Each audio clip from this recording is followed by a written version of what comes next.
Winston Churchill braces. Britons to their task. On Friday evening last, I received from His Majesty the mission to form a new administration.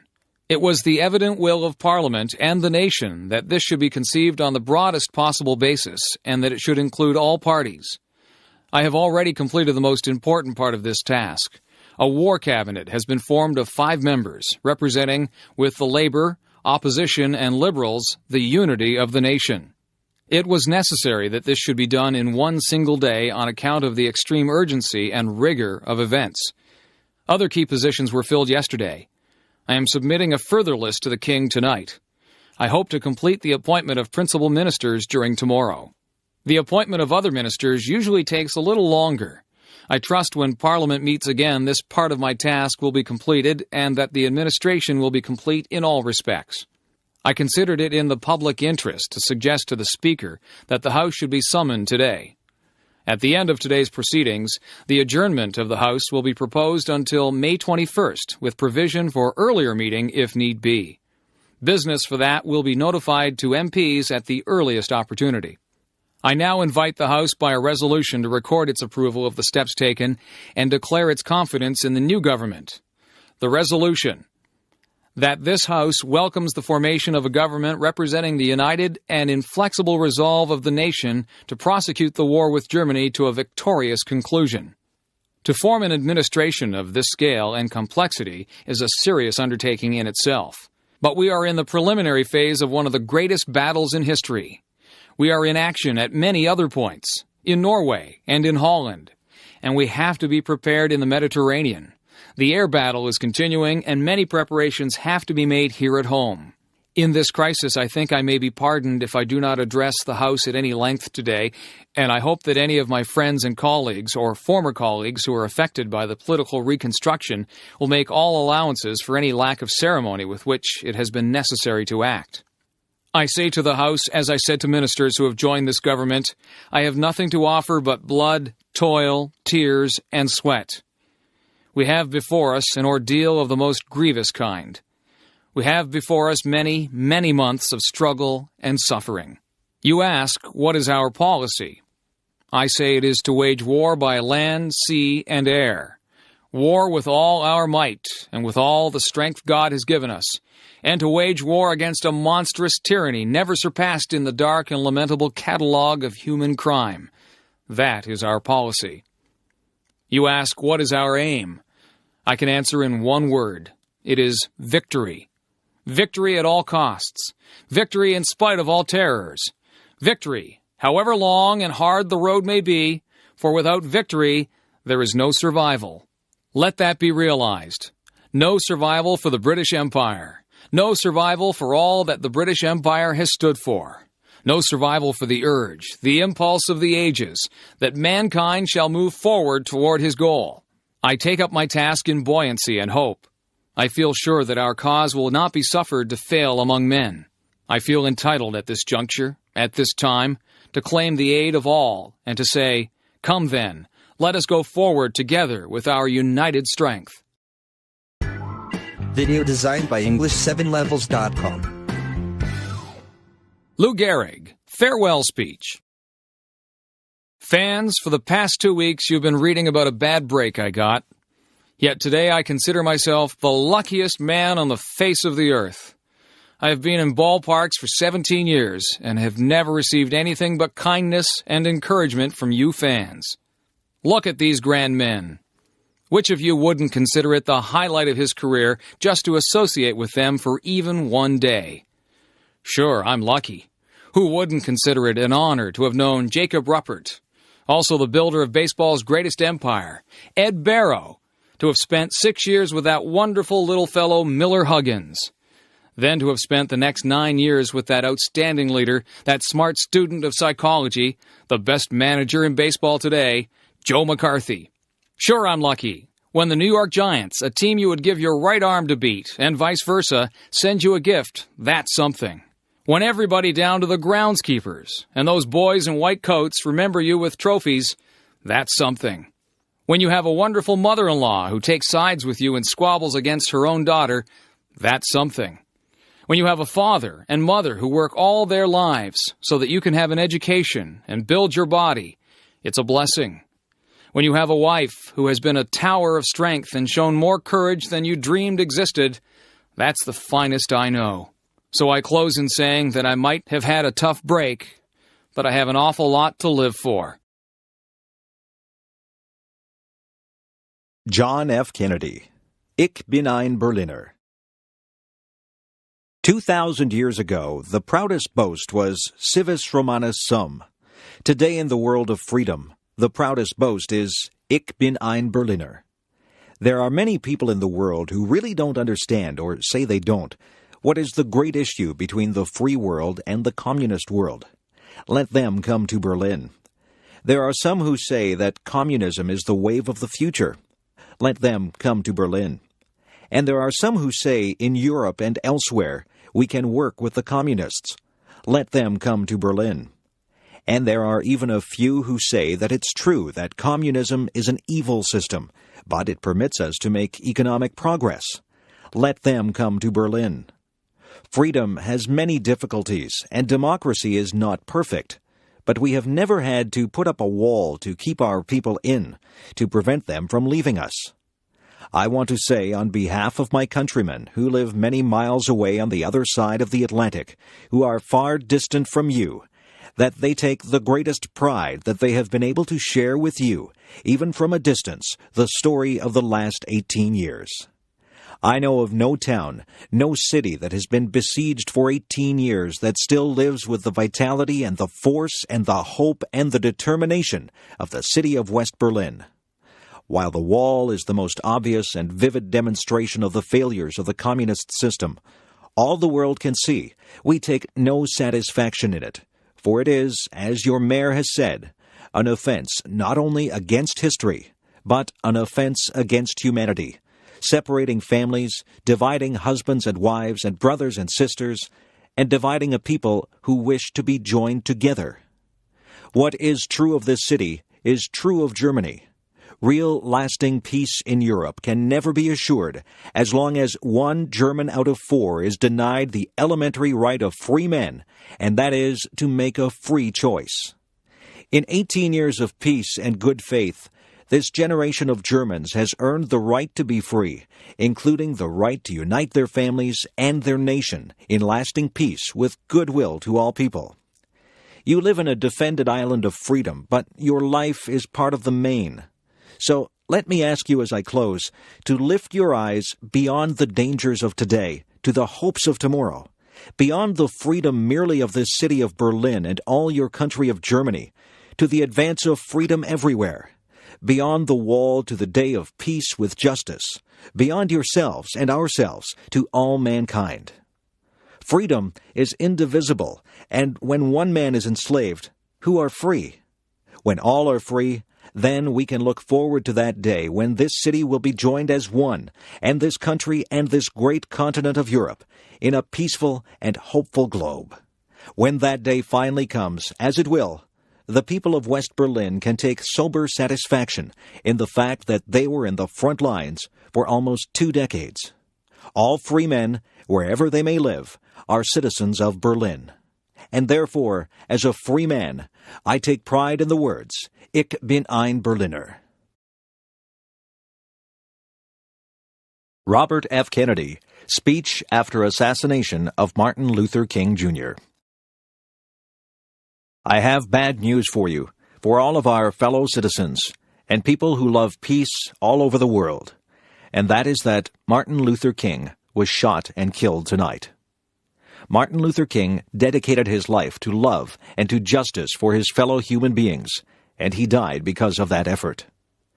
In this difficult day, in this difficult time for the United States, it is perhaps well to ask what kind of a nation we are and what direction we want to move in.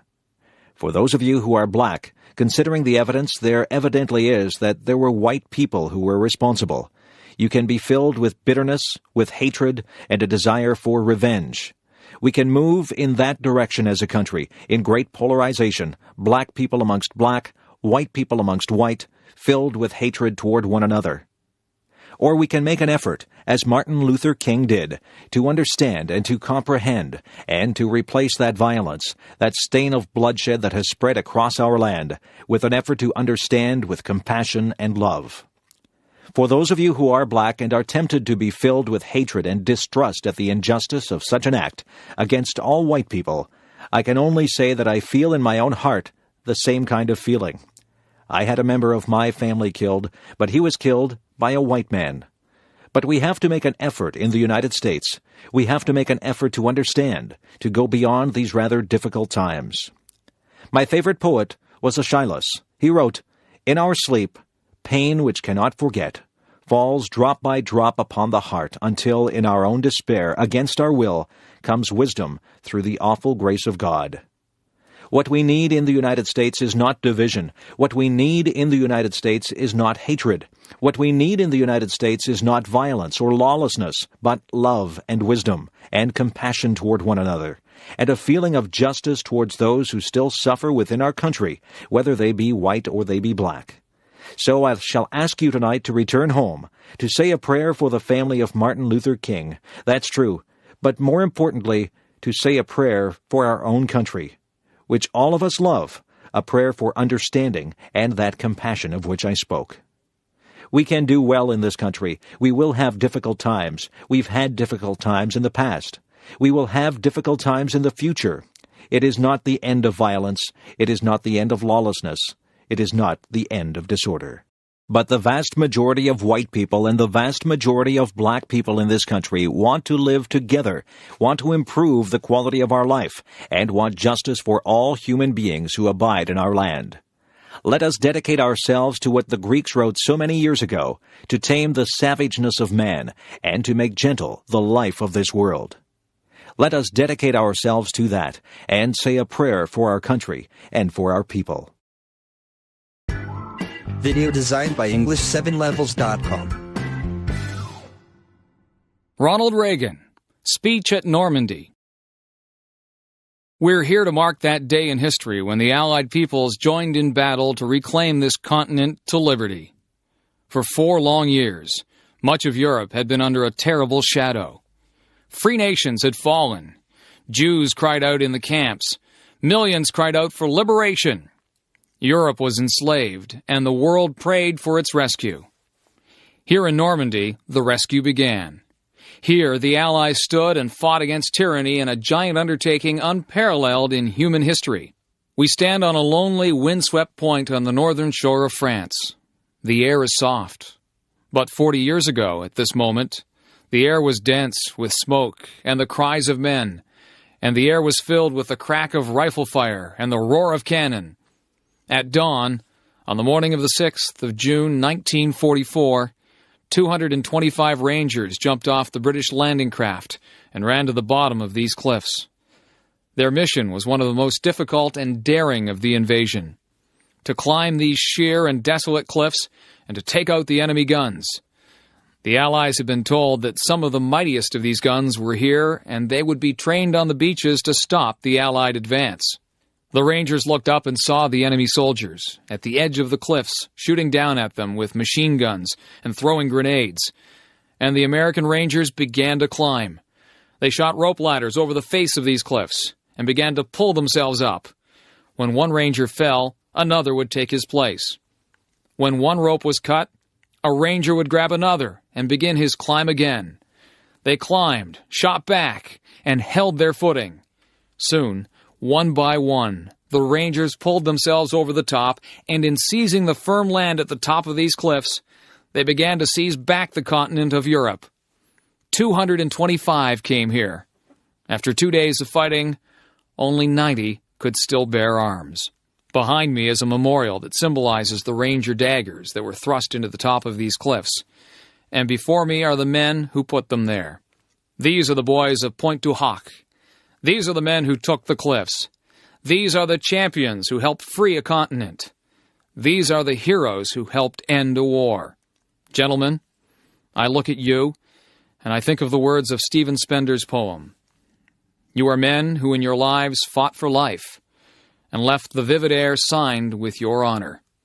40 summers have passed since the battle that you fought here. You were young the day you took these cliffs. Some of you were hardly more than boys, with the deepest joys of life before you.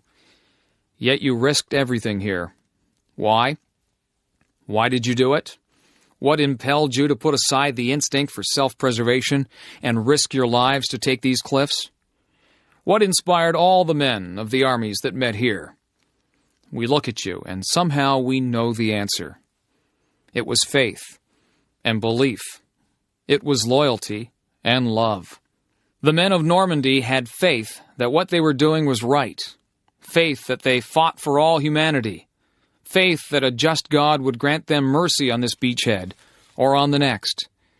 It was the deep knowledge, and pray God we have not lost it, that there is a profound moral difference between the use of force for liberation and the use of force for conquest.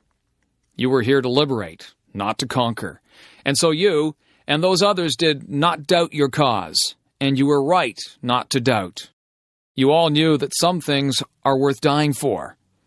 One's country is worth dying for, and democracy is worth dying for, because it's the most deeply honorable form of government ever devised by man. All of you loved liberty. All of you were willing to fight tyranny, and you knew the people of your countries were behind you. Bill Clinton, Second Inaugural Address. My fellow citizens, at this last presidential inauguration of the 20th century, let us lift our eyes toward the challenges that await us in the next century.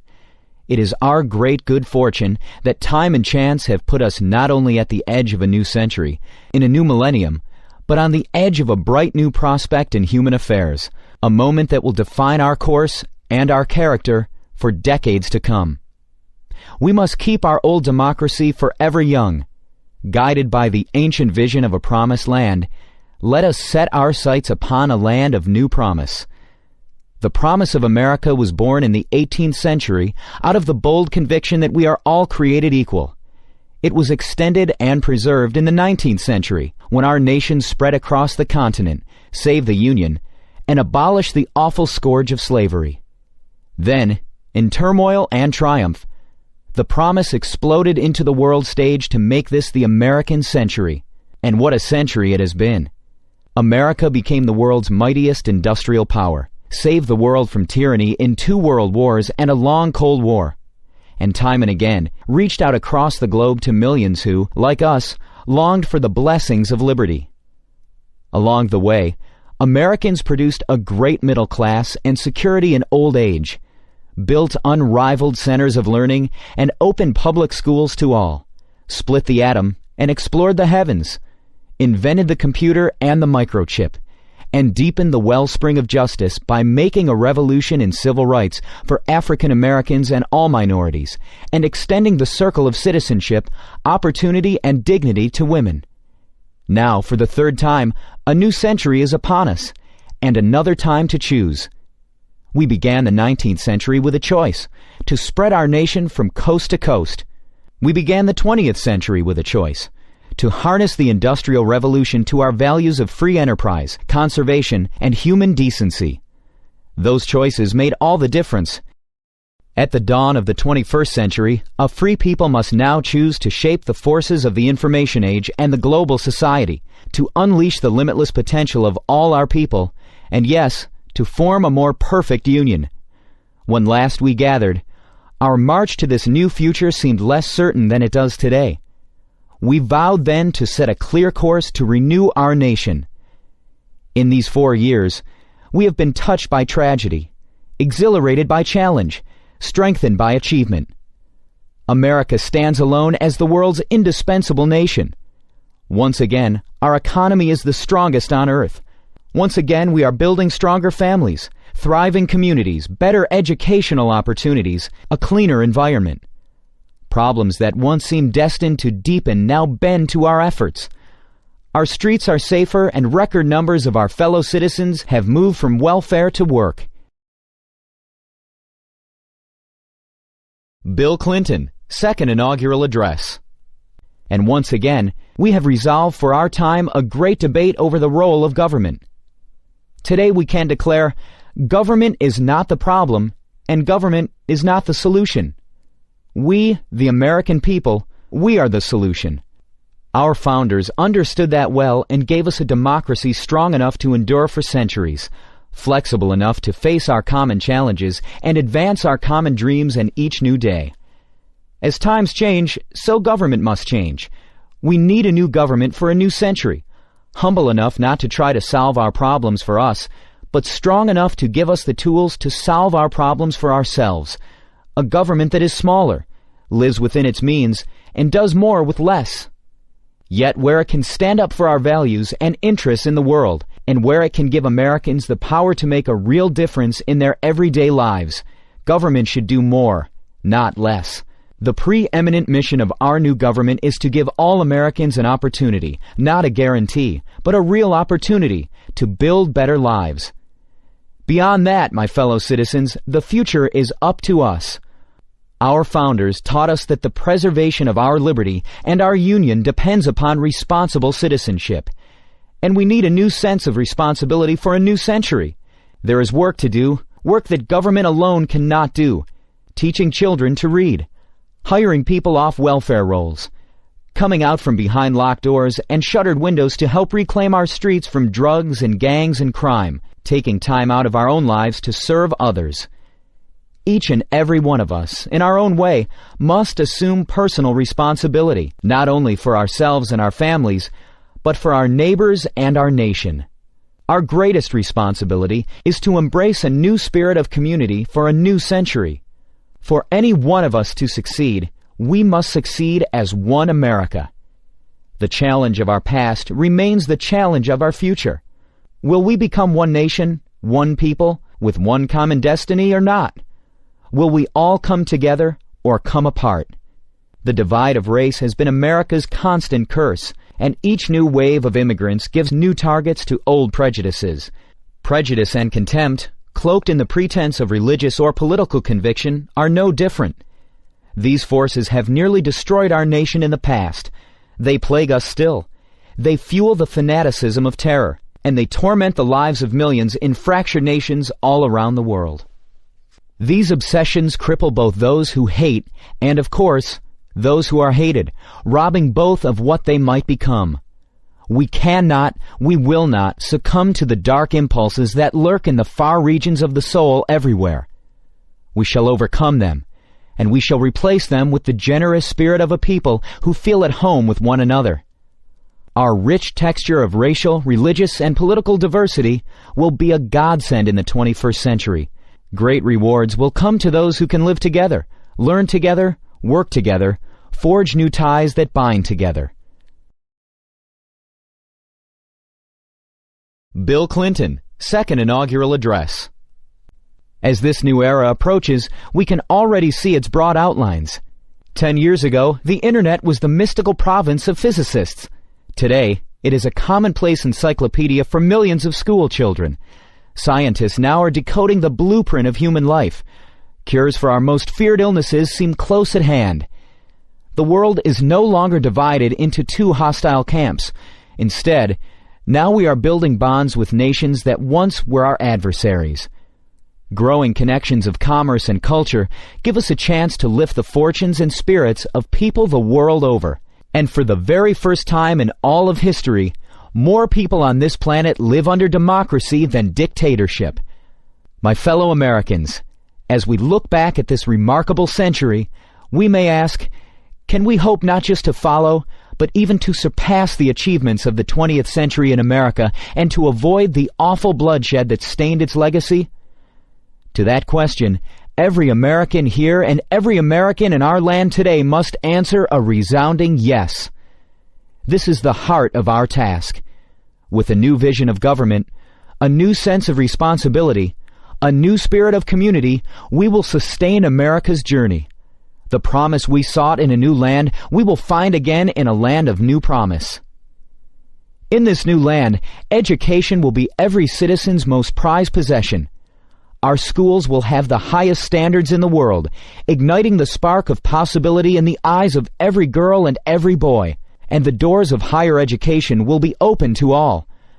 The knowledge and power of the information age will be within reach not just of the few, but of every classroom, every library, every child. Parents and children will have time not only to work, but to read and play together, and the plans they make at their kitchen table will be those of a better home, a better job, the certain chance to go to college. Our streets will echo again with the laughter of our children, because no one will try to shoot them or sell them drugs anymore. Everyone who can work will work, with today's permanent underclass part of tomorrow's growing middle class. New miracles of medicine at last will reach not only those who can claim care now, but the children and hard-working families too long denied. We will stand mighty for peace and freedom, and maintain a strong defense against terror and destruction. Our children will sleep free from the threat of nuclear, chemical, or biological weapons. Ports and airports, farms and factories will thrive with trade and innovation and ideas, and the world's greatest democracy will lead a whole world of democracies. Our land of new promise will be a nation that meets its obligations, a nation that balances its budget, but never loses the balance of its values. A nation where our grandparents have secure retirement and health care, and their grandchildren know we have made the reforms necessary to sustain those benefits for their time. A nation that fortifies the world's most productive economy, even as it protects the great natural bounty of our water, air, and majestic land. Bill Clinton, Second Inaugural Address. And in this land of new promise, we will have reformed our politics so that the voice of the people will always speak louder than the din of narrow interests, regaining the participation and deserving the trust of all Americans. Fellow citizens, let us build that America, a nation ever moving forward toward realizing the full potential of all its citizens. Prosperity and power. Yes, they are important, and we must maintain them. But let us never forget, the greatest progress we have made, and the greatest progress we have yet to make, is in the human heart. In the end, all the world's wealth and 1,000 armies are no match for the strength and decency of the human spirit. 34 years ago, the man whose life we celebrate today spoke to us down there, at the other end of this mall, in words that move the conscience of a nation. Like a prophet of old, he told of his dream that one day America would rise up and treat all its citizens as equals before the law and in the heart.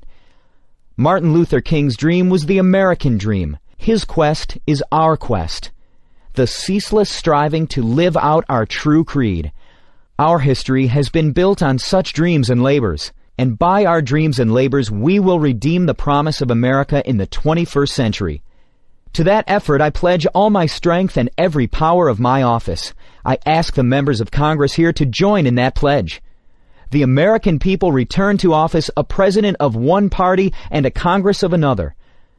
Surely they did not do this to advance the politics of petty bickering and extreme partisanship they plainly deplore. No, they call on us instead to be repairers of the breach and to move on with America's mission. America demands and deserves big things from us, and nothing big ever came from being small. Let us remember the timeless wisdom of Cardinal Bernardin when facing the end of his own life. He said, "It is wrong to waste the precious gift of time on acrimony and division." Fellow citizens, we must not waste the precious gift of this time, for all of us are on that same journey of our lives, and our journey too will come to an end. But the journey of our America must go on. And so, my fellow Americans, we must be strong, for there is much to do. The demands of our time are great and they are different. Let us meet them with faith and courage, with patience and a grateful and happy heart. Let us shape the hope of this day into the noblest chapter in our history. Yes, let us build our bridge, a bridge wide enough and strong enough for every American to cross over to a blessed land of new promise. May those generations whose faces we cannot yet see, whose names we may never know, say of us here that we led our beloved land into a new century with the American dream alive for all her children, with the American promise of a more perfect union, a reality for all her people, with America's bright flame of freedom spreading throughout all the world. From the height of this place and the summit of this century, let us go forth. May God strengthen our hands for the good work ahead, and always, always bless our America. George W. Bush Inaugural Address. President Clinton, distinguished guests, and my fellow citizens, the peaceful transfer of authority is rare in history, yet common in our country. With a simple oath, we affirm old traditions and make new beginnings. As I begin, I thank President Clinton for his service to our nation, and I thank Vice President Gore for a contest conducted with spirit and ended with grace. I am honored and humbled to stand here, where so many of America's leaders have come before me, and so many will follow. We have a place, all of us, in a long story, a story we continue, but whose end we will not see. It is the story of a new world that became a friend and liberator of the old, a story of a slave-holding society that became a servant of freedom, the story of a power that went into the world to protect but not possess, to defend but not to conquer. It is the American story, a story of flawed and fallible people united across the generations by grand and enduring ideals. The grandest of these ideals is an unfolding American promise that everyone belongs, that everyone deserves a chance, that no insignificant person was ever born. Americans are called to enact this promise in our lives and in our laws, and though our nation has sometimes halted and sometimes delayed, we must follow no other course. Through much of the last century, America's faith in freedom and democracy was a rock in a raging sea. Now it is a seed upon the wind, taking root in many nations. Our democratic faith is more than the creed of our country. It is the inborn hope of our humanity, an ideal we carry but do not own, a trust we bear and pass along. And even after nearly 225 years, we have a long way yet to travel. While many of our citizens prosper, others doubt the promise, even the justice of our own country. The ambitions of some Americans are limited by failing schools and hidden prejudice and the circumstances of their birth. And sometimes our differences run so deep, it seems we share a continent, but not a country. We do not accept this, and we will not allow it. Our unity, our union, is the serious work of leaders and citizens in every generation. And this is my solemn pledge. I will work to build a single nation of justice and opportunity. I know this is in our reach because we are guided by a power larger than ourselves who creates us equal in His image. And we are confident in principles that unite and lead us onward. America has never been united by blood or birth or soil. We are bound by ideals that move us beyond our backgrounds, lift us above our interests, and teach us what it means to be citizens. Every child must be taught these principles. Every citizen must uphold them, and every immigrant, by embracing these ideals, makes our country more, not less, American. Today, we affirm a new commitment to live out our nation's promise through civility, courage, compassion, and character. America, at its best, matches a commitment to principle with a concern for civility. A civil society demands from each of us goodwill and respect, fair dealing and forgiveness. Some seem to believe that our politics can afford to be petty because, in a time of peace, the stakes of our debates appear small. Video designed by English7levels.com. George W. Bush Inaugural Address. But the stakes for America are never small. If our country does not lead the cause of freedom, it will not be led. If we do not turn the hearts of children toward knowledge and character, we will lose their gifts and undermine their idealism. If we permit our economy to drift and decline, the vulnerable will suffer most. We must live up to the calling we share. Civility is not a tactic or a sentiment. It is the determined choice of trust over cynicism, of community over chaos. And this commitment, if we keep it, is a way to shared accomplishment. America, at its best, is also courageous. Our national courage has been clear in times of depression and war, when defending common dangers defined our common good. Now we must choose if the example of our fathers and mothers will inspire us or condemn us. We must show courage in a time of blessing by confronting problems instead of passing them on to future generations. Together, we will reclaim America's schools, before ignorance and apathy claim more young lives. We will reform Social Security and Medicare, sparing our children from struggles we have the power to prevent. And we will reduce taxes, to recover the momentum of our economy and reward the effort and enterprise of working Americans. We will build our defenses beyond challenge, lest weakness invite challenge. We will confront weapons of mass destruction so that a new century is spared new horrors. The enemies of liberty in our country should make no mistake. America remains engaged in the world by history and by choice, shaping a balance of power that favors freedom. We will defend our allies and our interests. We will show purpose without arrogance. We will meet aggression and bad faith with resolve and strength. And to all nations, we will speak for the values that gave our nation birth. America at its best is compassionate.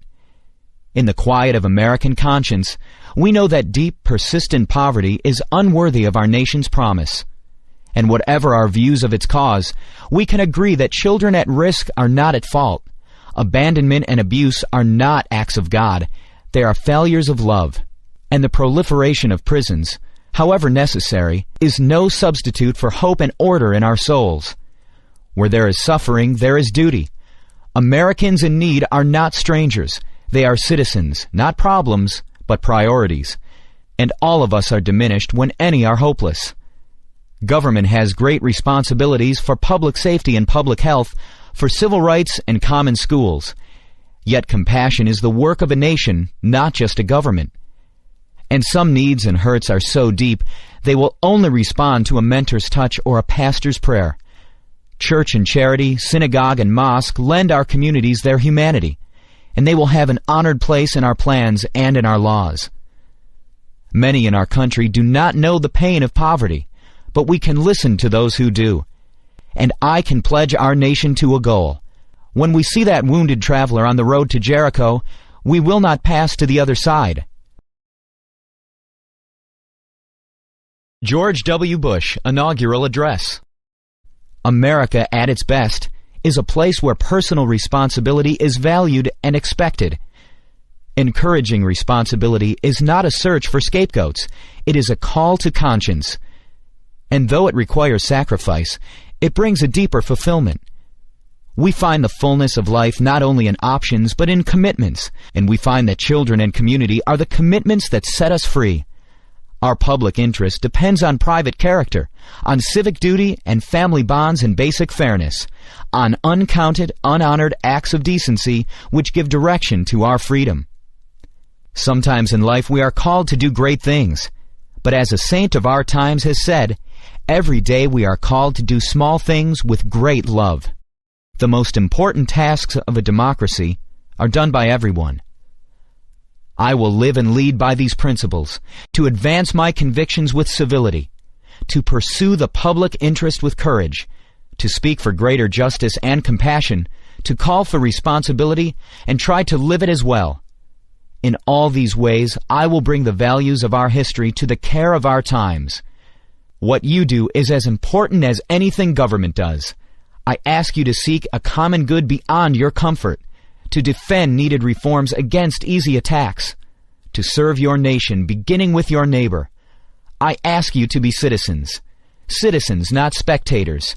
Citizens, not subjects. Responsible citizens, building communities of service and a nation of character. Americans are generous and strong and decent, not because we believe in ourselves, but because we hold beliefs beyond ourselves. When this spirit of citizenship is missing, no government program can replace it. When this spirit is present, no wrong can stand against it.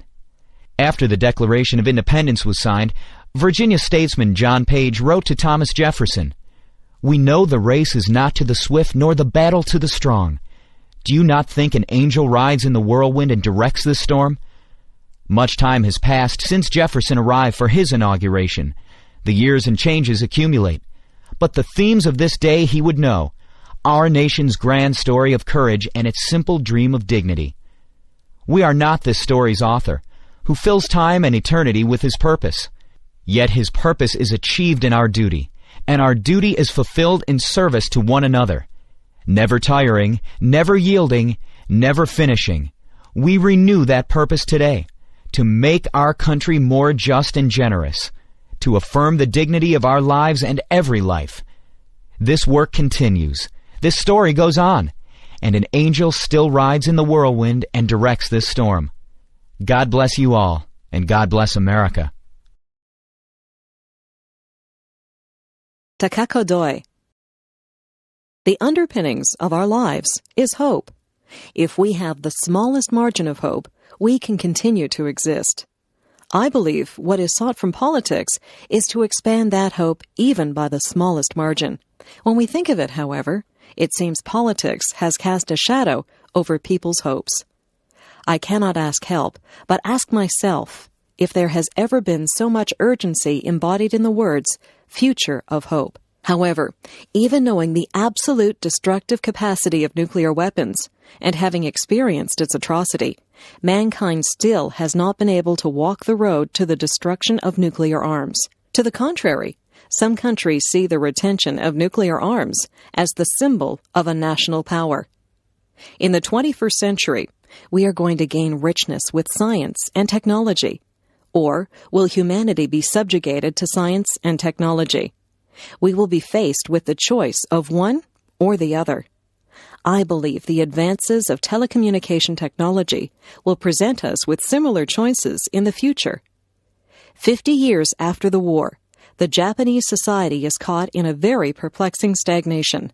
When I look back on the last 50 years of Japanese history, I am beset by the deepest soul-searching and painful frustration when I find that we Japanese have not been able to overcome our mistakes on our own volition. We still have not been able to reach a reconciliation with many of our Asian friends. Politicians should speak of the future, of ethics, and life. A discussion of hope should be based on fundamental principles. In particular, politicians must speak with children and young people and women if we are to retain hope for the future. Politicians must be accountable for their decisions, and they must also question the criteria in which their responsibility would be assessed. That is, why our enlightened forebears and predecessors who have translated ideals into reality continue to be respected and be a source of encouragement. Immanuel Kant wrote, "Truly lasting peace is not an empty ideal, but a challenge given to us. This challenge will be solved gradually, and we will eventually reach our goal. We must all share a firm resolve to realize our goals. The critical stimulus for that will be the recognition of human rights and coexistence. However, there are many problems that face us, but when we think of how we can respond to such difficulties and challenges, I question where we can place our starting point. It is at this fundamental question that the future of hope must be questioned. That is the question I entertain for myself, and which I believe has to be resolved."